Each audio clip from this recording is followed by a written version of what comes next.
კითხვის ძალა. ერთი ბერი არ გამოირჩეოდა არც მარხვით, არც ლოცვით და არც რომელიმე სხვა სათნოებით, არამედ სრულიად უდებით ცხოვრებით ცხოვრობდა და დადგა ამ სოფლიდან მისი გასვლის დრო. მონასტრის ძმები გავყირდნენ, როდესაც იხილეს, რომ ეს უდარდელი ბერი არათუ განიცდიდა აღსასრულის მოახლოებას, არამედ მშვიდად ეგებებოდა მარადილ ცხოვრებას და ადიდებდა ღმერთს.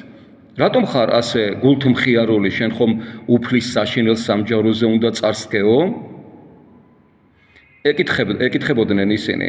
მაშინ მომაკვდავმა თავი წამოწია სარეცელიდან და უთხრა მათ, ძმანო და მამანო, მართალია მე უზრუნველად ცხოვრობდი, მაგრამ ახლა როცა მთელი ჩემი ცხოვრება უფლის ანგელოზებმა წიგნივით წინ გადამიშალეს, მე გულწრფელად ვაღიარე ჩემი ცოდვები და ველოდი საშინელ სასჯელს, მაგრამ ანგელოზებმა მითხრეს, მიუხედავად შენი უდებებისა, შენ არასოდეს განიკითხავდეო ადამიანებს და ყველას მიმართ მიმტევებელი იყავეო.